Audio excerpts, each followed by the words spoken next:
ਅੰਮ੍ਰਿਤਸਰ ਚ BSF battalion headquarter ਚ ਅੰਨ੍ਹੇਵਾਹ firing. ਜਵਾਨ ਨੇ ਆਪਣੇ ਹੀ ਸਾਥੀਆਂ ਤੇ ਚਲਾਈਆਂ ਗੋਲੀਆਂ, 5 ਦੀ ਮੌਤ। BSF ਨੇ ਦਿੱਤੇ ਜਾਂਚ ਦੇ ਹੁਕਮ, ਆਪਸੀ ਝਗੜੇ ਦੀ ਗੱਲ ਤੋਂ ਕੀਤਾ ਇਨਕਾਰ। ਅੰਮ੍ਰਿਤਸਰ BSF ਬਟਾਲੀਅਨ ਚ ਇੱਕ ਹੋਰ ਜਵਾਨ ਨੇ ਕੀਤੀ ਖੁਦਕੁਸ਼ੀ। ਦਰਖਤ ਨਾਲ ਲਟਕਦੀ ਮਿਲੀ ਲਾਸ਼। ਛੱਤੀਸਗੜ੍ਹ ਦਾ ਰਹਿਣ ਵਾਲਾ ਸੀ ਜਵਾਨ ਅਕਸ਼ੇ। BBMB ਦੇ ਮੁੱਦੇ ਤੇ ਲਾਮਬੰਦ ਹੋਈ ਚੰਨੀ ਸਰਕਾਰ। CM ਨੇ ਕੇਂਦਰੀ ਗ੍ਰਹਿ ਮੰਤਰੀ ਅਮਿਤ ਸ਼ਾਹ ਤੋਂ ਮੰਗਿਆ ਮੁਲਾਕਾਤ ਦਾ ਸਮਾਂ। BBMB ਸਮੇਤ ਯੂਕਰੇਨ 'ਚ ਫਸੇ ਪੰਜਾਬੀਆਂ ਨੂੰ ਲੈ ਕੇ ਵੀ ਕਰਨਗੇ ਚਰਚਾ। ਨਤੀਜਿਆਂ ਤੋਂ ਪਹਿਲਾਂ ਹੀ ਕਾਂਗਰਸ ਦੀ ਵੱਡੀ ਤਿਆਰੀ। ਸੂਤਰਾਂ ਮੁਤਾਬਕ ਪੰਜਾਬ ਸਣੇ 4 ਸੂਬਿਆਂ ਦੇ ਵਿਧਾਇਕਾਂ ਨੂੰ ਰਾਜਸਥਾਨ ਤੇ ਛੱਤੀਸਗੜ੍ਹ ਭੇਜੇਗੀ ਕਾਂਗਰਸ। ਪਾਰਟੀ 'ਚ ਸਨਮਾਰੀ ਰੋਕਣ ਲਈ ਚੁੱਕੇ ਜਾ ਰਹੇ ਨੇ ਕਦਮ। ਸੰਜੂ ਗੀਤ ਨੂੰ ਲੈ ਕੇ ਵੱਧ ਸਕਦੀਆਂ ਨੇ ਸਿੱਧੂ ਮੂਸੇਵਾਲਾ ਦੀਆਂ ਮੁਸ਼ਕਲਾਂ। ਚੰਡੀਗੜ੍ਹ ਕੋਰਟ ਨੇ ਭੇਜਿਆ ਸੰਮਨ। 29 ਮਾਰਚ ਨੂੰ ਪੇਸ਼ ਹੋਣ ਦੇ ਹੁਕਮ। ਮਨਕੀਰਤ ਔਲਖ ਨੂੰ ਵੀ ਨੋਟਿਸ ਭੇਜਣ ਦੀ ਤਿਆਰੀ। ਰੂਸ ਦਾ ਅੱਜ ਵੀ ਸੀਜ਼ਫਾਇਰ ਦਾ ਐਲਾਨ। 2 ਸ਼ਹਿਰਾਂ 'ਚ ਰੂਸ ਵੱਲੋਂ ਸੀਜ਼ਫਾਇਰ। ਮਾਰਿਓਪੋਲ ਤੇ ਵੋਲੋਵਾਖਾ 'ਚ ਫਿਰ ਰੂਸ ਨੇ ਰੋਕੇ ਹਮਲੇ। ਕੱਲ ਵੀ 6 ਘੰਟੇ ਲਈ ਕੀਤਾ ਸੀ ਸੀਜ਼ਫਾਇਰ। ਕ੍ਰਿਕਟ ਵਰਲਡ ਕੱਪ 'ਚ ਭਾਰਤ ਦੀਆਂ ਬੇਟੀਆਂ ਨੇ ਪਾਕਿਸਤਾਨ ਨੂੰ ਦਿੱਤੀ ਮਾਤ। 244 ਦੌੜਾਂ ਦਾ ਦਿੱਤਾ ਟੀਚਾ। 137 ਰਨ ਤੇ ਹੀ ਸਿਮਟੀ ਪਾਕਿਸਤਾਨੀ ਟੀਮ। ਸ਼੍ਰੀਲੰਕਾ ਦੇ ਖਿਲਾਫ ਮੋਹਾਲੀ ਟੈਸਟ 'ਚ ਟੀਮ ਇੰਡੀਆ ਦੀ ਜਿੱਤ। ਸ਼੍ਰੀਲੰਕਾ ਨੂੰ 1 ਪਾਰੀ ਤੇ 222 ਦੌੜਾਂ ਨਾਲ ਹਰਾਇਆ। ਰਵਿੰਦਰ ਜਡੇਜਾ ਨੇ 175 ਦੌੜਾਂ ਬਣਾ ਕੇ ਲਈਆਂ 9 ਵਿਕਟਾਂ।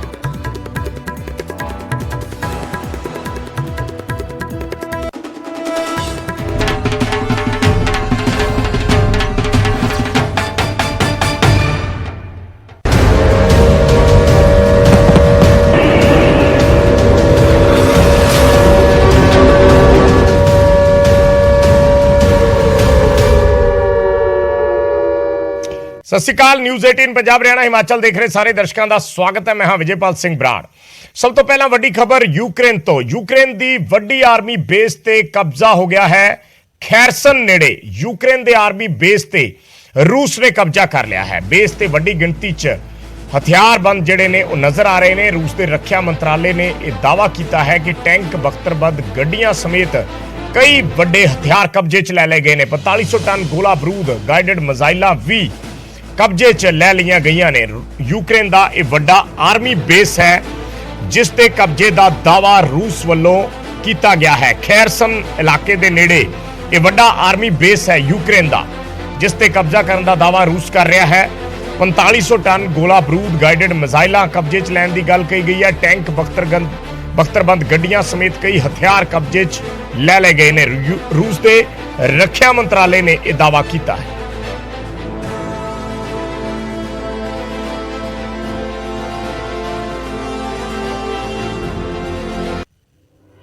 ਤੇ ਰੂਸ ਤੇ ਯੂਕਰੇਨ ਵਿਚਾਲੇ ਜੰਗ ਚੱਲ ਰਹੀ ਹੈ, ਪਰ ਇਸੇ ਵਿਚਾਲੇ ਦਾਅਵਿਆਂ ਦਾ ਹਵਾਲਾ ਦਿੱਤਾ ਜਾ ਰਿਹਾ ਹੈ ਤੇ ਅੰਕੜਿਆਂ ਦੀ ਗਵਾਹੀ। ਜ਼ੈਲੈਂਸਕੀ ਝੁਕਣਾ ਨਹੀਂ ਚਾਹੁੰਦੇ ਤੇ ਰੂਸ ਹਮਲੇ ਰੋਕ ਨਹੀਂ ਰਿਹਾ।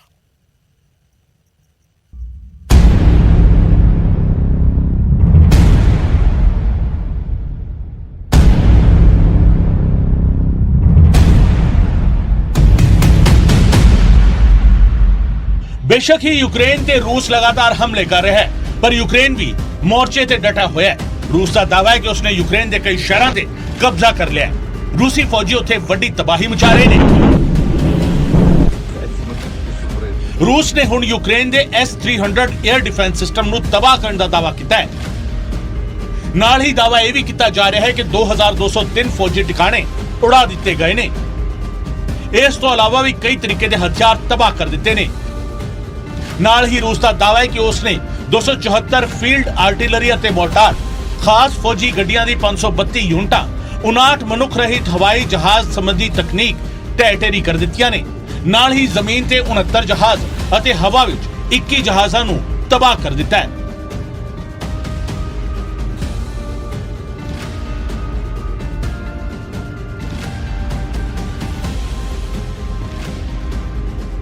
उत्थे यूक्रेन के भी अपने दावे ने। राष्ट्रपति व्लादिमीर ज़ेलेंस्की ने कहा कि यूक्रेन ने हुण तक 11,000 रूसी फौजियों नूं जंग विच ढेर कर दिता है। नाल ही कहा कि यूक्रेन ने बड़ी गिनती रूसी फौजियों नूं बंदी बनाया है। ਉੱਥੇ ਯੂਕਰੇਨ ਦਾ ਦਾਅਵਾ ਹੈ ਕਿ ਉਹਨਾਂ ਦੀ ਫੌਜ ਨੇ 5 ਮਾਰਚ ਤੱਕ ਰੂਸੀ ਫੌਜ ਦੇ 79 ਫਾਈਟਰ ਜੈਟ ਅਤੇ ਹੈਲੀਕਾਪਟਰ ਤਬਾਹ ਕਰ ਦਿੱਤੇ ਨੇ।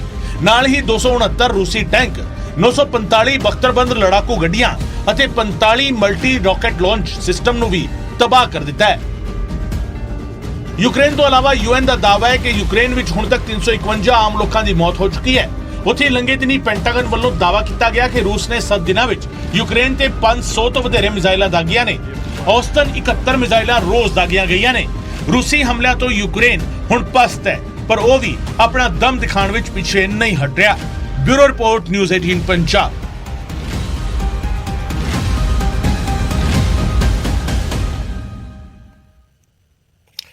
ਤੇ ਰੂਸ ਤੇ ਯੂਕਰੇਨ ਦੀ ਜੰਗ ਵਿਚਾਲੇ ਭਾਰਤੀ ਵਿਦਿਆਰਥੀਆਂ ਨੂੰ ਯੂਕਰੇਨ ਚੋਂ ਕੱਢਣ ਲਈ ਆਪਰੇਸ਼ਨ ਗੰਗਾ ਚਲਾਇਆ ਗਿਆ, ਜਿਸ ਦਾ ਆਖਰੀ ਦੌਰ ਸ਼ੁਰੂ ਹੋਇਆ ਤੇ ਭਾਰਤੀ ਵਿਦਿਆਰਥੀਆਂ ਨੂੰ ਇਕੱਠੇ ਹੋਣ ਦੇ ਲਈ ਕਹਿ ਦਿੱਤਾ ਗਿਆ ਹੈ।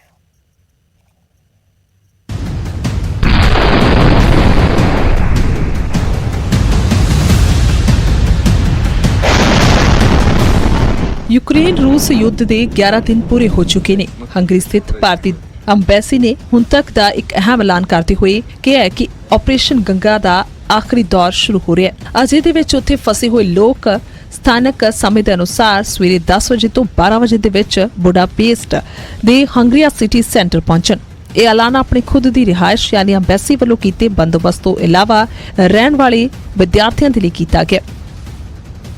इस तो पहला एतवार तड़के 182 भारतीय नागरिकों को लैके एक विशेष उड़ान रोमानिया के बुखारेस्ट तो मुंबई पहुंची। उत्थे एक होर फ्लाइट 183 विद्यार्थियों को लैके बुडापेस्ट तो दिल्ली पहुंची। इस तो इलावा इंडियन एयरफोर्स का C-17 जहाज 210 यात्रियों को लैके दिल्ली के कोल हिंडन एयरबेस से उतरे। हुण तक 3 विमानां तो 575 यात्री दिल्ली और मुंबई पहुंच चुके हैं। रूस लगातार यूक्रेन ते हमलावर है तो यूक्रेन च रहिंदे बच्चों नूं लैके परिवार चिंता विच ने। Bureau report, news 18 Punjab.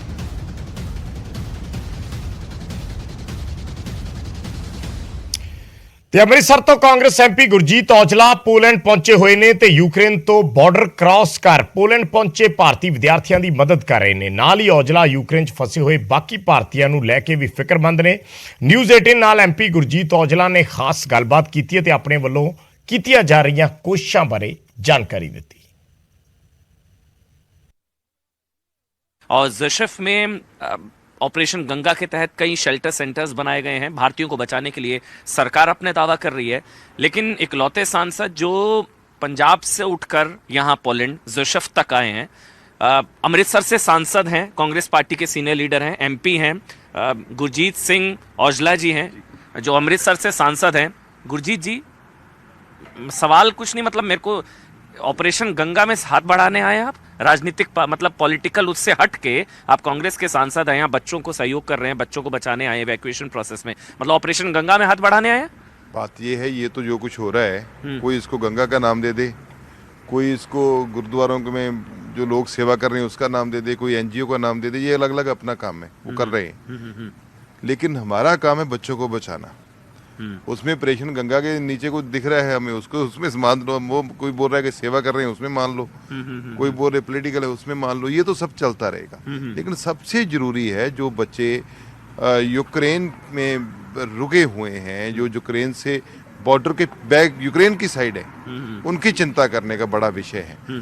और उसी के तहत, क्योंकि हमारे पंजाब के बहुत बच्चे हैं, इंडिया के बच्चे भी हमारे बच्चे हैं, लेकिन क्योंकि वहाँ हम ज़्यादा मिलते जुलते हैं, तो लोग जब मैंने इससे आने से पहले 100 के करीब परिवारों से मिला और देख नहीं पा रहे थे हम उनके जो माँ बाप के हालात थे, तो हमने वहाँ सरकार को भी जो भी कह सकते थे कहा है, और उससे आगे मेरा मानना था कि मेरे को वहाँ आकर हौसला देना चाहिए। नहीं, मैं भी इसलिए पूछा था गुरजीत जी, क्योंकि यहाँ पर जनरल वीके सिंह हैं, ज्योतिरादित्य सिंधिया हैं, तमाम मिनिस्टर्स हैं, और ऑपरेशन गंगा चलाया जा रहा है। सरकार दावा कर रही है कि 20,000 छात्रों को यहाँ पर इवैक्यूएट कर चुकी है, तो आप उसी में हाथ बढ़ाने आए हैं, सरकार की मदद करने आए हैं। देखिए, मैं तो खुद के खर्चे पे आया हूँ, वो तो सरकार के खर्चे पे आए हुए हैं, और अच्छी बात है, सरकार को करना भी चाहिए। लेकिन जो यहाँ लोग काम कर रहे हैं वो बिहाइंड द कर्टन आप कह सकते हैं, बहुत एनजीओज काम कर रहे हैं, बहुत वो लोग काम कर रहे हैं जो खारकीव से कीव से जो बहुत ईस्टर्न साइड का एरिया है, वहाँ से बच्चों को लाने का काम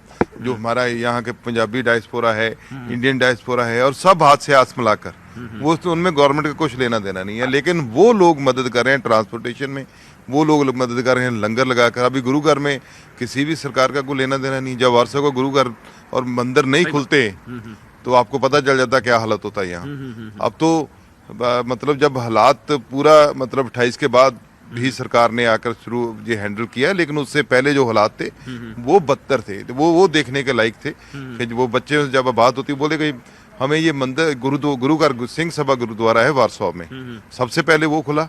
जब वहाँ ज़्यादा हुआ तो फिर उन्होंने जो मंदिर है केंद्रीय मंदिर है, केंद्रीय भवन मंदिर है, वो उसको खोला वहाँ से जो सिंधी परिवारों का है। लेकिन इतना अच्छा प्रबंध किया कि आप सरकार ठीक है, सरकार के पास साधन है, सरकार के पास सिस्टम होता है, पैसा होता है, वो करते हैं, लेकिन वो जो दिल से करते हैं। बिल्कुल बड़ी बात वो है कि वो लोग दरवाजे खोल के घर को ले गए, लोग बच्चों को बैठा के। ਤੇ ਆਪਰੇਸ਼ਨ ਗੰਗਾ ਰਾਹੀਂ ਹਜ਼ਾਰਾਂ ਵਿਦਿਆਰਥੀ ਭਾਰਤ ਵਾਪਸ ਪਰਤੇ ਤਾਂ ਦੂਜੇ ਪਾਸੇ ਅਬੋਹਰ ਦੀ ਰਹਿਣ ਵਾਲੀ ਇੱਕ ਵਿਦਿਆਰਥਣ ਹਾਲੇ ਵੀ ਯੂਕਰੇਨ ਤੋਂ ਵਾਪਸ ਨਹੀਂ ਮੁੜੀ। ਮਾਪੇ ਚਿੰਤਤ ਨੇ, ਜਦਕਿ ਯੂਕਰੇਨ ਤੋਂ ਮੁੜੀ ਮੋਗਾ ਦੀ ਵਿਦਿਆਰਥਣ ਦੇ ਪਰਿਵਾਰ ਨੇ ਬੜੇ ਚਾਵਾਂ ਨਾਲ ਆਪਣੀ ਬੇਟੀ ਦਾ ਸਵਾਗਤ ਕੀਤਾ।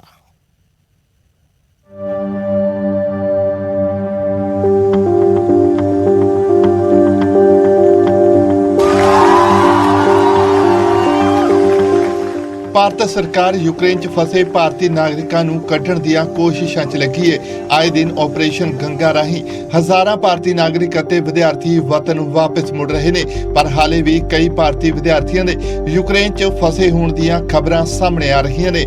ਅਬੋਹਰ ਦੀ ਰਹਿਣ ਵਾਲੀ ਦੀਕਸ਼ਾ ਵਿਜ, ਜੋ ਕਿ ਖਾਰਕਿਵ 'ਚ ਮੈਡੀਕਲ ਦੀ ਪੜ੍ਹਾਈ ਲਈ ਗਈ ਸੀ, ਹਾਲੇ ਵੀ ਉੱਥੇ ਹੀ ਫਸੀ ਹੋਈ ਹੈ, ਜਿਸ ਦੇ ਪਰਿਵਾਰ ਨੂੰ ਹੌਸਲਾ ਦੇਣ ਐਤਵਾਰ ਨੂੰ ਵਿਧਾਇਕ ਅਰੁਣ ਨਾਰੰਗ ਪਹੁੰਚੇ ਨੇ। ਮੁਲਾਕਾਤ ਤੋਂ ਬਾਅਦ ਦੀਕਸ਼ਾ ਵਿਜ ਦੇ ਪਿਤਾ ਨੇ ਕਿਹਾ ਕਿ ਉਹਨਾਂ ਦੀ ਬੇਟੀ ਭਾਰਤ ਆਉਣ ਲਈ ਨਿਕਲ ਚੁੱਕੀ ਹੈ, ਪਰ ਹਾਲੇ ਵੀ ਉਸ ਦੇ ਬਾਰਡਰ ਤੇ ਪਹੁੰਚਣ ਦੀ ਕੋਈ ਖਬਰ ਨਹੀਂ ਮਿਲੀ। ਸਰ ਹਾਲਾਤ ਤੇ ਕ੍ਰਿਟੀਕਲ ਹੈ ਜੀ ਉੱਥੇ ਜੀ, ਵੀ ਕਹਿੰਦਾ ਮਤਲਬ ਰਹਿਣ ਯੋਗ ਹਾਲਾਤ ਨਹੀਂ ਹੈਗੇ ਇਸ ਟਾਈਮ। ਤੇ ਬੇਟੀ ਨਾਲ ਕੱਲ 6:30 ਵਜੇ ਹੁੰਦਾ SMS ਹੀ ਆਇਆ ਸੀ ਇਕੱਲਾ ਜੀ, ਤੇ ਕਹਿ ਰਹੀ ਸੀ ਵੀ ਅਸੀਂ ਨਿਕਲ ਰਹੇ ਹਾਂ, ਟਰੈਵਲ ਕਰ ਰਹੇ ਹਾਂ, ਤੇ 15-16 ਘੰਟੇ ਦਾ ਸਾਡਾ ਬਾਰਡਰ ਤੇ ਪਹੁੰਚਣ ਦਾ ਰਸਤਾ ਰਹਿ ਗਿਆ। ਤੇ ਬਾਕੀ ਅਸੀਂ ਉੱਥੇ ਪਹੁੰਚ ਕੇ ਜਿਹੜਾ ਵੀ ਤੁਹਾਨੂੰ ਪੂਰਾ ਦੱਸਾਂਗੇ ਵੀ ਅਸੀਂ ਕਿੱਥੇ ਹੈਗੇ ਹਾਂ। ਤੇ ਮੈਂ ਕਿਹਾ ਸੀ ਉਹਨੂੰ ਵੀ ਕਾਲ ਕਰਨ ਵਾਸਤੇ, ਕਹਿੰਦੇ ਨਹੀਂ ਮੈਂ ਕਾਲ ਨਹੀਂ ਕਰ ਸਕਦੀ ਕਿਉਂਕਿ ਵੀ ਸਾਡੇ ਫੋਨ ਸ਼ਾਇਦ ਟ੍ਰੇਸਿੰਗ ਤੇ ਲੱਗੇ ਹੋਏ ਨੇ।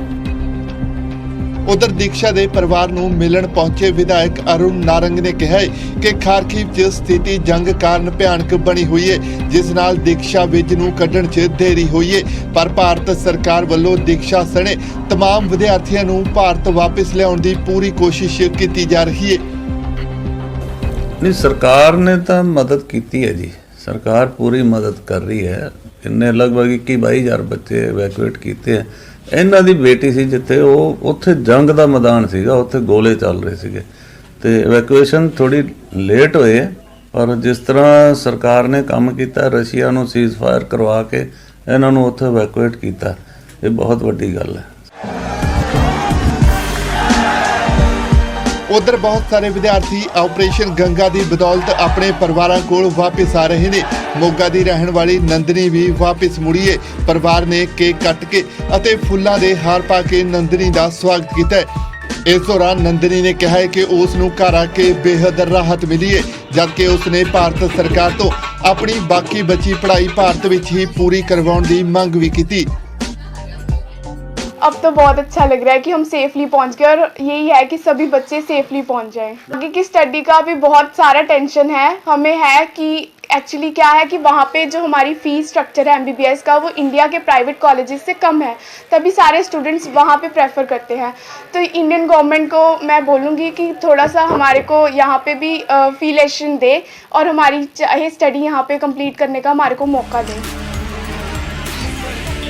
ਭਾਰਤ ਆਉਣ 'ਚ ਦੇਰੀ ਹੋ ਜਾਵੇ ਕੋਈ ਗੱਲ ਨਹੀਂ, ਪਰ ਵੱਡੀ ਗੱਲ ਇਹ ਹੈ ਕਿ ਦੇਰੀ ਨਾਲ ਹੀ ਸਹੀ ਬੱਚੇ ਆਪਣੇ ਮਾਪਿਆਂ ਕੋਲ ਸਹੀ ਸਲਾਮਤ ਵਾਪਸ ਮੁੜ ਆਉਣ, ਤਾਂ ਕਿ ਉਹਨਾਂ ਦੀ ਚਿੰਤਾ ਵੀ ਨੰਦਨੀ ਦੇ ਮਾਪਿਆਂ ਵਾਂਗੂ ਦੂਰ ਹੋ ਸਕੇ। ਅਬੋਹਰ ਤੋਂ ਸੁਰਿੰਦਰ ਗੋਇਲ ਅਤੇ ਮੋਗਾ ਤੋਂ ਦੀਪਕ ਕੁਮਾਰ, ਨਿਊਜ਼ 18 ਪੰਜਾਬ। एक छोटे कमर्शियल ब्रेक, जल्द वापस होने।